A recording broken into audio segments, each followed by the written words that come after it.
Josh, what's up, What's buddy? up? How you doing? Pretty good. How are you? Yeah, introduce yourself. Josh Wilkes. Been a Creedmoor resident pretty much my entire life. Um, Moved here um, in the first grade, and I'm 34, so that lets you know about how long I've been here. So, Where'd you move from? Bahama.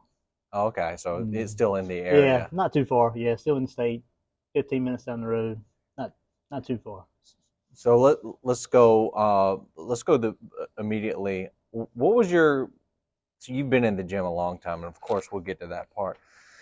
How did you get introduced into fitness, into sport? How did that go? Um, Honestly, prior to me and my brother, we didn't have family that played sports. So when me and him wanted to play, we kind of just said, "Hey, we want to play the sport." Parents put us in the sport. Started playing, for the Mighty Mites football and all this stuff. Played baseball, played football. Um, Carried that into middle school. Played baseball, football again. High school. Um, Kind of dropped baseball. Kept playing football. Picked up track. Um, I was a speed athlete, so I was instantly just drawn to track, 100-meter dash, stuff like that. Never really cared about working out while I was in high school, although coaches try to push it on you. But the more they told us to do it, the more we didn't want to do it. So I didn't really care to work out. It wasn't until I graduated high school that me and my brother said, "Hey, let's go join the gym," and that was June of 2006, and I kind of just been here and stuck ever since. What was the thought process of getting to that moment where you said, "Hey, brother, let's join the gym"? Was there a switch? Was there a straw, a significant moment that you remember that was like, "Hey, I'm going to join the gym"? Honestly, we just graduated high school. There wasn't a whole lot we was doing throughout the day, so I think a big part of it was boredom. Bored sitting around. So it was like, hey, let's go do something that's going to waste a couple hours. And then we started our nighttime routines at the gym.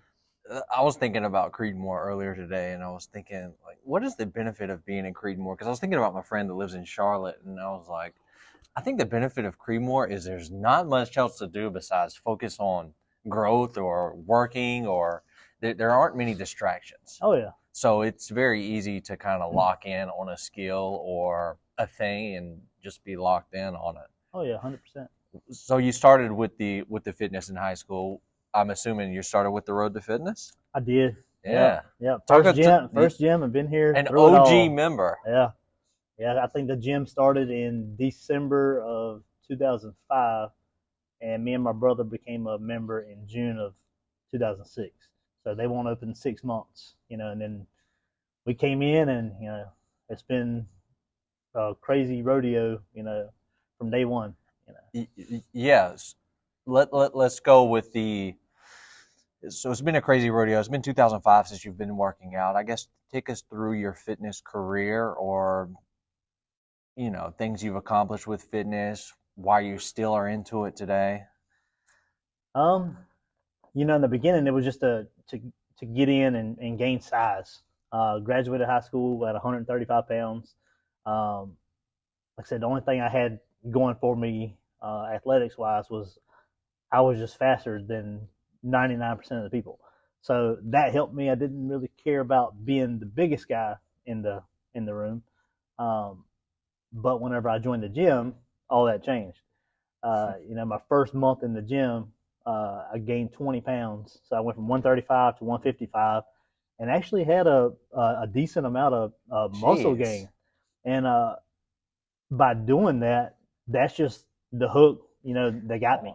And I started falling in love with it. Like I said, I never worked out for anything other than myself. So whenever I saw those gains, I wanted to take them and run with them. And it started out, didn't know what I wanted to do. I just know I wanted to go into the gym and work out. I would find random workouts online, whether it was uh, grow bigger arms in 6 weeks, or have abs by summer, just fad workouts, stuff that didn't really work, but I'm a rookie at this point and not knowing and just jumping on the first workout that I seen that a guy said it worked, so it must work. And it kept you in the gym, It right? did. Following It did. those little programs Oh because yeah. you don't know, because you're so young and you're such a newbie at working out. You just, hey, anything, and you're very goal oriented, right? You gained the 20 pounds in the first month. That's insane. That'll hook anybody. How do you think that happened, or what was the process there? Were you just intaking a lot of calories, or are you just super dedicated So to the craft? so prior to working out, I was always I had a crazy high metabolism. No matter what I ate, there was no body weight gain. I always looked the same until I joined the gym. Started burning way more calories throughout the day. So then with that, my appetite grew. And I was just feeding at that point. So definitely started eating a lot more. Never knew anything about protein prior to working out. Started working out. I remember getting on creatine for the first time, and I went and I told somebody, I said, "Yeah, man, I just started creatine," and their first thing was, "Oh my God, you should not take steroids." And I was like, "It's creatine. I bought it from that store right there." Like, This yeah, I this mean, is what I deal with but the high school parents. They're people just like, don't know. oh my They just don't know. So I started taking creatine. Started actually uh, taking in protein. And at this time, I wasn't counting calories. I wasn't, oh, I got to get 300 grams of protein a day. I just read the back of the thing and it said, oh, this serving is X amount of grams of protein per serving, and I would just take 2 to 3 servings a day. But that was 2 to 3 servings a day more than I had ever taken before. So even though it probably wasn't where I needed to be um, in a you know bodybuilding or powerlifting diet or anything like that, but it was still enough to push me, that gain that extra 20 pounds. 100%. It was better than what you were doing. Oh yeah, yeah, which was And who freaking knows. sometimes that's good enough. Mm-hmm. How did you go from that stage to where you are now to being so knowledgeable about it? Did you have mentors, or did you have people in your life, or was it just study or your own study? How did that? So a lot of it was my own study. Whatever I wanted to know, I looked up. We live in an age where the internet, you can find anything. So whenever I looked into how to get bigger traps, do those exercises, do them to perfection. Don't cheat it. Don't have crap form. Traps grew. Never had to do traps again. Yeah. They're just there. It's just one of those things that um, it's better that you do your research, look into the things that you need to look into to get to where you want to go, because you can tell me, hey, if you do this, you'll get this way.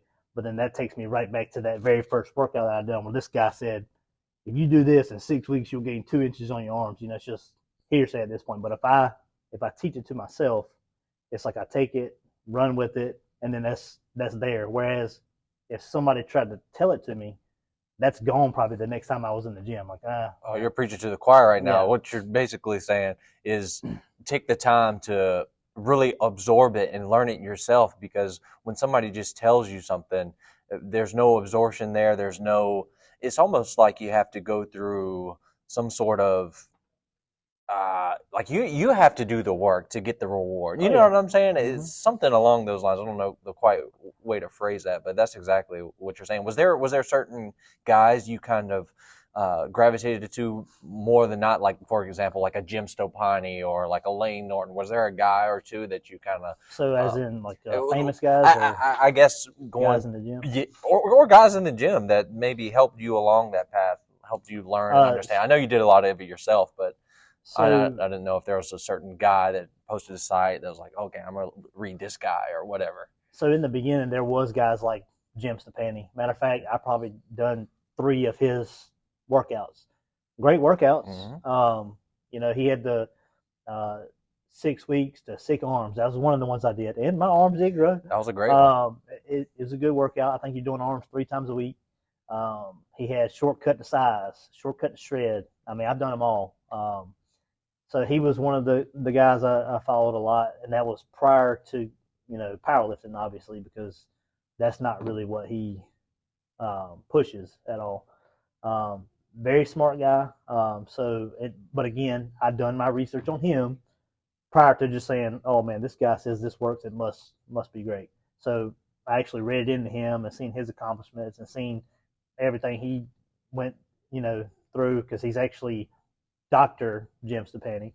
So looked into him, done his workouts. They were great, and then pushed on. Didn't really. I knew Lane Norton. Never really followed any of his stuff. Another smart guy, highly intelligent, has probably forgotten more about lifting than I'd ever learn. But in the beginning, it was a lot of bodybuilding guys because at the time I was just trying to gain size, trying to look the best I could. We always did volume lifting. But then in the gym, I always gravitated to the biggest guys in the gym because to me, the biggest guy in the gym knows exactly what it takes to get there because he's obviously done it and he was very successful in it. So I tended to follow a lot of those guys, get into their groups, started working out with 90% of them. There was a couple that were just, no matter what you did as a person, you just couldn't like gravitate towards some of those personalities. But what they did was working too, just a different way than what I was trying to do at the time. But so the bigger guys in the gym always gave the greatest information, and most people were scared to go and talk to the biggest guy in the gym. But honestly, the bigger the guy, to me, is like the bigger the teddy bear because those guys are some of the nicest guys you'll ever run across. But just seeing their appearance, you're never going to guess that from them. So people tend to stay away, and I didn't. So I approached those guys and pretty much made my own path. After that, I did work out with the original gym owner for a while. He was more bodybuilding, which I didn't mind, like I said, because we did a whole lot of volume lifting at the time too. But I did care a lot about strength. So I gravitated more towards any strength exercises and not as much as, let's see how big my arms can get. I cared about how much my arms could lift, compared to what they looked like. So then after that, it just kind of started falling into powerlifting guys. So we had a pretty large group. Real quick, don't mean to interrupt, but was there because you were talking about you wanted to be the biggest guy, and now all of a sudden you're becoming a strong guy. Was there a significant transition there or a train of thought that made you flip that before you flipped it? So my thought process going after that is I didn't want to look like the biggest guy in the gym. I wanted to be the strongest guy in there, but nobody know it. Okay. Because, let's just take today's professional bodybuilders. They're massive. You can't take that away from them. But when it comes to strength, the 198-pound powerlifter doesn't look nowhere near as muscular as those guys, but can probably lift, 1.5, 2 times the weight that guy's lifting. So that's what I started going towards. I wanted to be the person that could lift the weight without looking like I could lift the weight. And that's why I started gravitating more towards powerlifting. But there is powerlifters that look like bodybuilders too.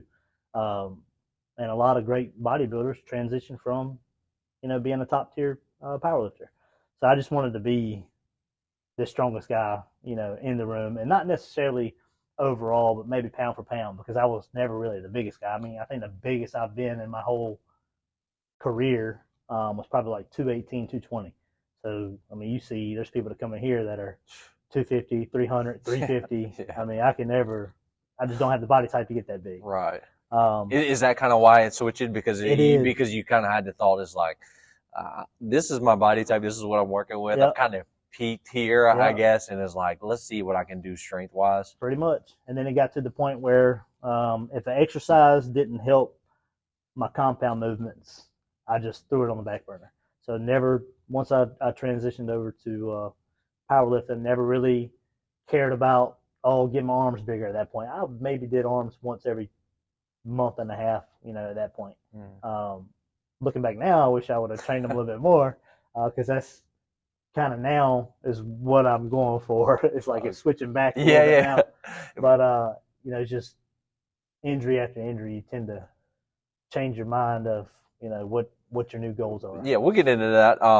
Let's talk about the powerlifting career or the time you spent dedicating to that. Was there specific training partners you had? I know you did a meet or a few. I'm not really sure. I know you've done a few. But yeah, to take me through your powerlifting career, because I know you still enjoy that. Oh yeah, oh yeah. And I know you're getting older. You're a dad now. You got responsibility. So can you do it as much as you used to? No, but that was a time in your life where I can see you really enjoyed it, and you still enjoy it, but just from a different aspect. Oh yeah. Yeah, in the beginning, the powerlifting side, um, typically had the same workout partners throughout the whole process. In the beginning, we did have a much larger group. I want to say after our first meet, guys started going to different gyms.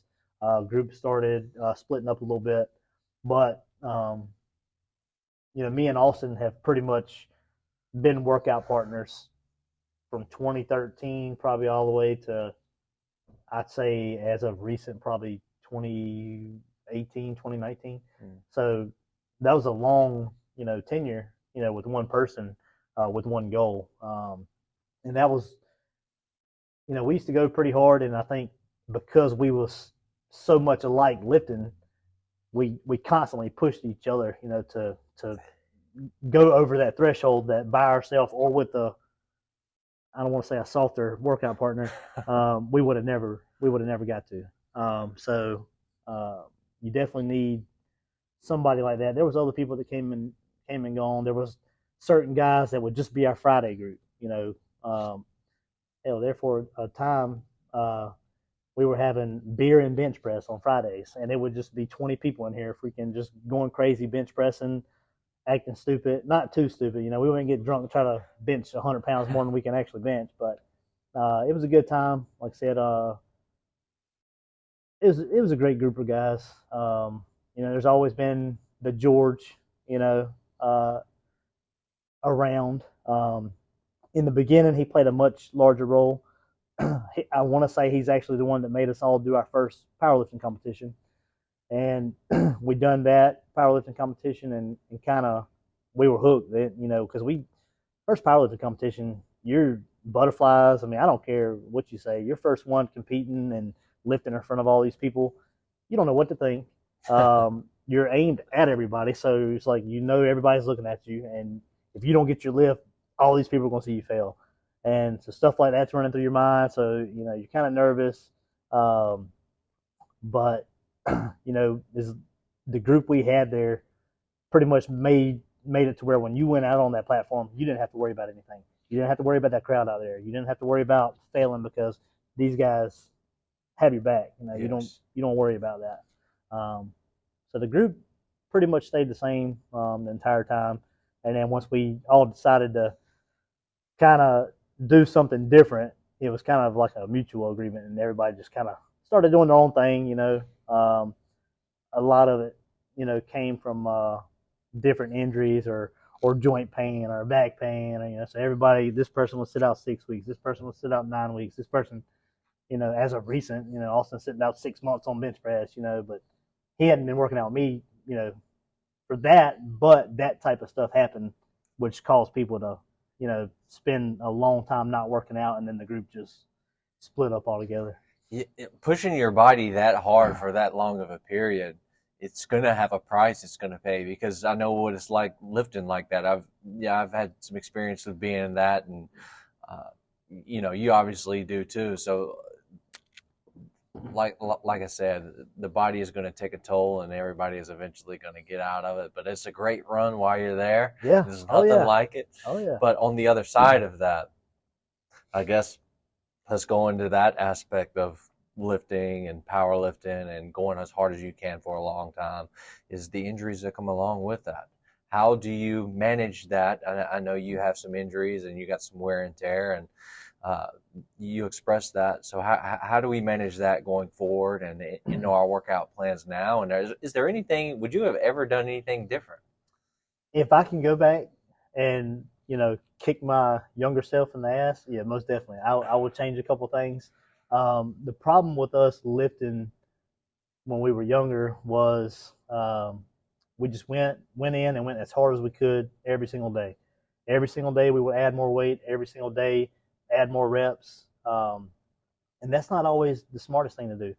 Yes, we made progress to where we were stronger than everybody else in the gym, but like you said, that there's a toll that comes with that, and that toll is body aches, knee pain, back pain, because your body's not meant to endure that type of constant tension, over such long periods of times. I mean, there's reasons that today's powerlifting programs are all broke up into mesocycles. So you might have 4 weeks of hypertrophy, then you have 4 weeks of strength, and then you have 4 weeks of a peak phase.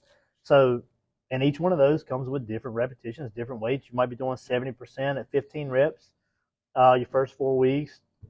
Strength phase, you kick that up, you might be lifting into 85 to 90% ranges, 6 to 8 reps. You're going to get those rep ranges, and then peaks, you're going to do your 3 to 5s in the 90 to 95% ranges. But it's all planned out. So back in the day, there was none of that. It was all, we're going to lift 100% of our weight every day, Monday through Friday, or Monday through Sunday. We'd lift 7 days a week. And there was no deloads, no deload weeks, no off days. On off days, we figured out how to come in and train other exercises. And that is not, I don't recommend anybody doing that. There's people I see doing it in the gym today, and I've talked to them. I'm like, hey, man, you got to give your body a break, or this is going to happen, And they say, oh, well, my body's used to this. This is the way I got to live. And I say, okay, see you in 6 months. We'll talk about it again.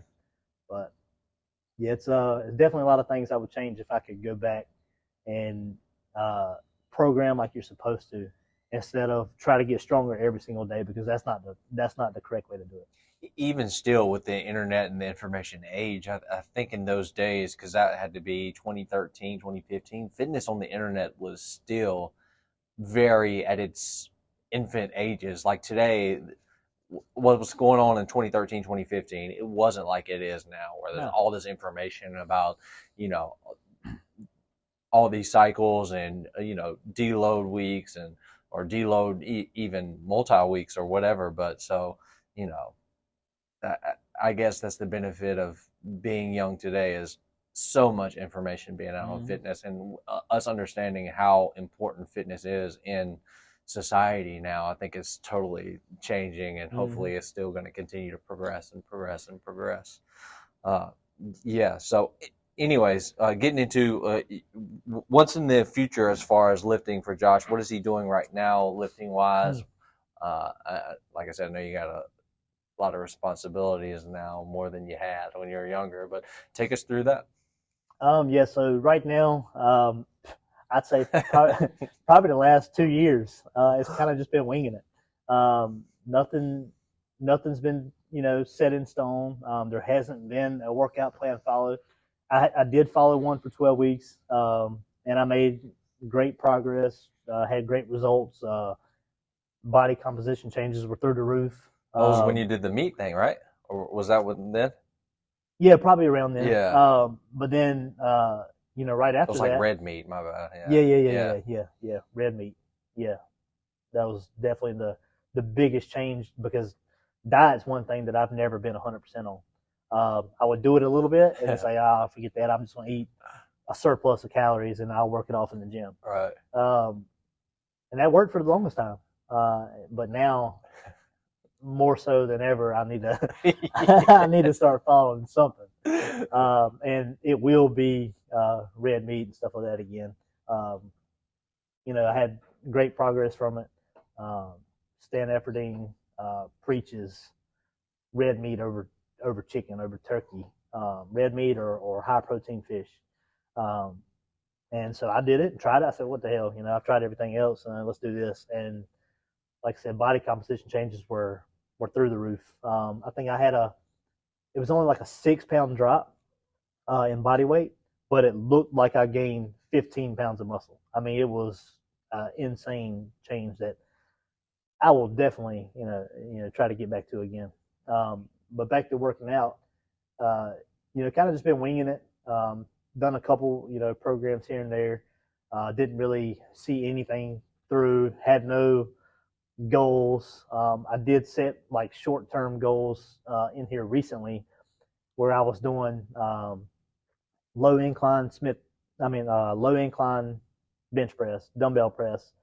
I started grabbing the 110s, and I told myself, "Oh, let's get to 20." So I did it every week. I think the first week I got 15. Second week I got 18. I made a 3-rep jump in 1 week. But I told myself I was working to 25. If I got to 25, then I was jumping to the 140s, but I was staying at the 110s. So I want to say 5 weeks, I went from the 110s for 15 reps to the 110s for 25 reps. And so as soon as I done it, I kept my word. And the very next week, grabbed the 140s, and I got them for, it was 5 or 6 on incline. And because I felt accomplished, that I hadn't really done it since. I'll get on there and do it. I met my goal. Right. And now I'll go do 10 to 15 reps of the 110s and send them back down. But like I mentioned to you in the gym a couple of days ago, I did start back on a 12-week plan, and I plan to stick to this one 100%, whether it's the crap I don't want to do or the stuff I enjoy doing. I'm gonna make sure that I get in and get it done, because some things got to change, and I gotta find my old self in the gym again. Well, but also too, while you may have not have had a goal in here the whole time, you've been in here the entire time, whether you've been motivated or not. And we were talking about that one day. I remember talking about it and how important it is for your mental health. What can you say to people that maybe, they don't understand the importance of goal setting or whatever, but talk about the mental health gains you can get from just coming in the gym and working your stress off or whatever. Oh yeah, so the gym has always been. Now I've had my my goals, my short-term goals, my competitions I had, but the main focus in the gym for me has always been my stress relief. I never done drugs, never smoked, never. I saw again only the bad that can come from something. So I never took any positives from it, and so I never done it. So my stress relief was coming to the gym, and whether that's coming in here and getting a workout that I've burned an insane amount of calories, or if it was a workout that I came in and benched 400 pounds or something, something took my mind off of whatever was causing the stress for me that day. So it plays a huge part in mental health, whether you're dealing with something that you never want to talk about, coming to the gym and just ease your mind and help wipe it away. If you have a bad day at work, if you have a high stress job, I think the gym definitely helps a lot of people out in that aspect. 100%. Yeah, it's what I preach. No, I deal with a lot of people that. How's the right way to say this? They don't know how to set goals, right? Generally, they don't know how to set goals. And so what I would start out doing is just focus on how much better you feel when you leave, like initially. That's the initial goal. Just focus on when you come in here and you're doing some heavy incline press or whatever, you ain't thinking about nothing else but getting that, it's maybe not 110, but in your case, pushing that 110 for 20 reps. There is nothing else on your mind, because if there is, it ain't happening. So it's nothing quite like that. That's my favorite thing about exercise. And as far as, just getting in here, it's like a spa day for your brain. So that's my favorite thing with that. So one thing I want to ask is a little bit of a deeper question. What is, because you've been so loyal to the gym, or what is the road to fitness, and now is what it is, what does loyalty mean to you? Everything. Without loyalty, I don't know if I can trust the people I'm around. I can't. To me, coming in here kind of reminds you of just being around family. Whereas if I went to, and if I don't come in, people's asking where I'm at. Where's Josh at? Is he okay? We had a baby recently. Everybody was checking in on that. If I was to be somewhere else in a commercial gym, there is none of that. They don't care if I show up or not. They don't care about if I'm in there making my games, if I'm in there for my stress relief, if I'm in there for anything. Like other people have said, being at another gym or something, you're just a number at that point. Let's get these numbers up. Let's get these memberships out. But in here, you definitely feel like everybody has your back.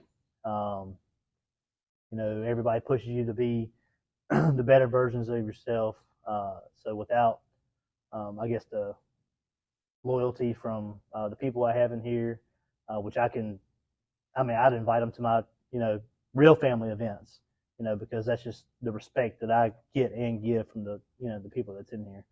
So it's I guess everything. Is there a reason you picked this up? Is there a reason it became so valuable to you? Just Just the loyalty, or just being so locked in. Because if you've been to a place and this place has changed hands a number of times, and you've never left, and that's a very admirable trait.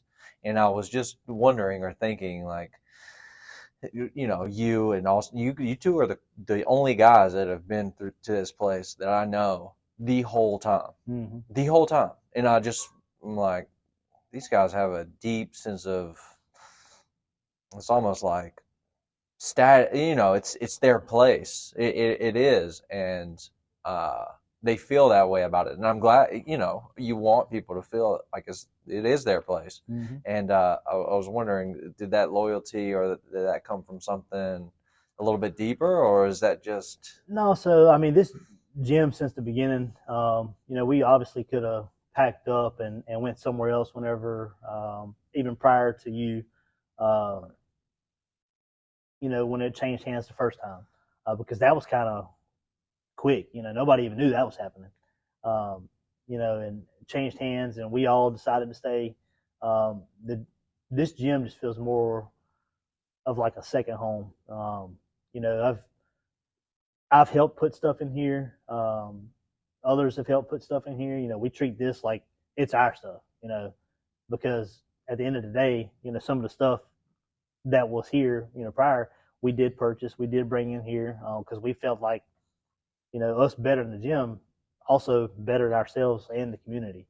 And because of we've been such a big part in that, we're stuck. We're not. I don't want to say stuck, because we could obviously do whatever. We're not stuck. We want to be here. And no matter what happens, to this place, as long as it don't burn down up and smoke over here or something, we're always going to stay. And it's like that because you guys are like that. That's the reason it has that community feel or that family vibe. It's because people in here take responsibility and they love it just as much as anybody else. Another deep question, going from one to the other. What has becoming a father? How has that changed you? Working out or just in general? In general. Well, it's changed everything.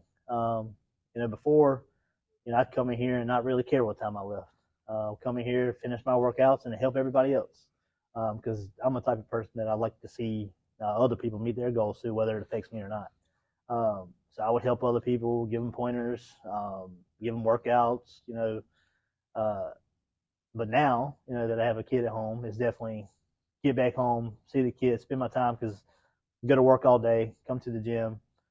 Now he does stay up late, so I'm not saying that, I get home and he's asleep, because he stays up as late as I'll stay up. Yeah. He's my little ride or die buddy. That's my oldest son. My second one is a month old today, so he's up all hours anyways. But so it's definitely changed that aspect of it. Changed, definitely me as a person too, because now I feel like I want to help others more than ever now. Really? Because I want to, in the world we're growing up in right now, or we've already grew up, but in the world that our kids are going to be growing up in, it can be kind of scary. So you just want to, whenever they start growing up, they see you treating other people like that. They see you helping other people out. Hopefully that instills in their mind that they can do the same thing.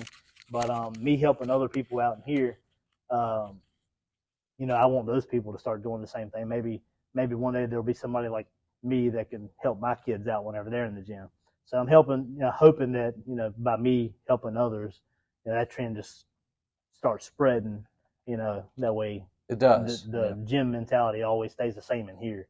Whether who cares what the commercial gyms are doing, but as long as you got your hometown gyms like this with people like that, that can help spread, uh, I guess, love for the gym. That can go a long ways, and that can carry into the next generation. So hopefully, the people that I help can, help their kids, help their grandkids be the same way, and then maybe in turn that might come back and help my kids one day.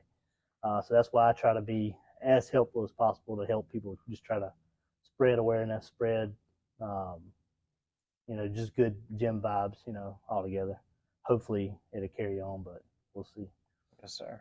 Is there anything you kind of want to mention before we cap off and do our little speed round? Is there anything you kind of want to lay out there? Any upcoming plans for Mr. Wilkes, or are we just laying low, being a father right now? I know you got a house full, and yeah, I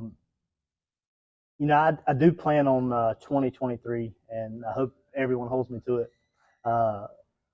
Being Here we go. being a year that I get back to not really the old ways of training, but the old mentality of training. And I know more than anyone, I got to do that myself, and I will.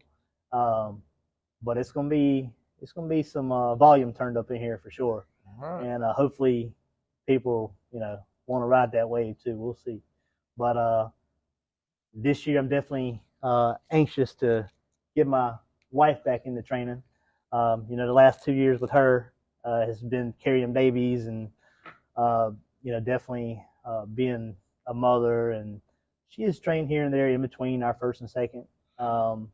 But just getting her back to the monster of a lifter she is as well. That's another goal of mine for 2023 is to push her to her limits and see what it takes for her to break. Yeah. Yeah. Drina, you ready for the speed round? Yeah. Yes, sir.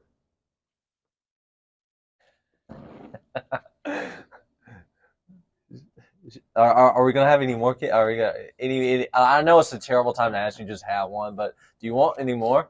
So our goal in the beginning was to have 3, and our third being after our second is 2 to 3 years old.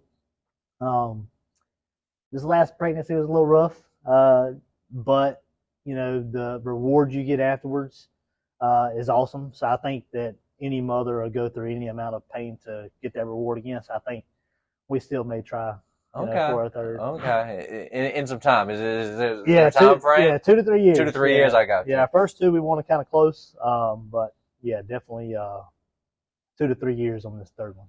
Yeah. For sure. All right. Little speed round. So I'm going to ask you this or that, and you basically give me your answer. Are you ready? Maybe. All right. Straps or sleeves? Sleeves. Eddie Hall or Brian Shaw? Brian Shaw. Favorite of the big 3? Well, it was bench, but I'd probably say probably squatting now. Barbell or dumbbell? Now dumbbell. Mustang or Dodge? Mustang. Xbox or, I should say Mustang or Charger. My bad, guys. I'm not a car guy. Anyways, Xbox or PlayStation? PlayStation, 100%. NWO versus DX? You say NWO? Yeah. Probably Generation X. All right. Coffee or energy drink? Energy drink. I hate coffee. Last thing, speed or strength? Speed. Hey, that's it. Bingo. Perfect.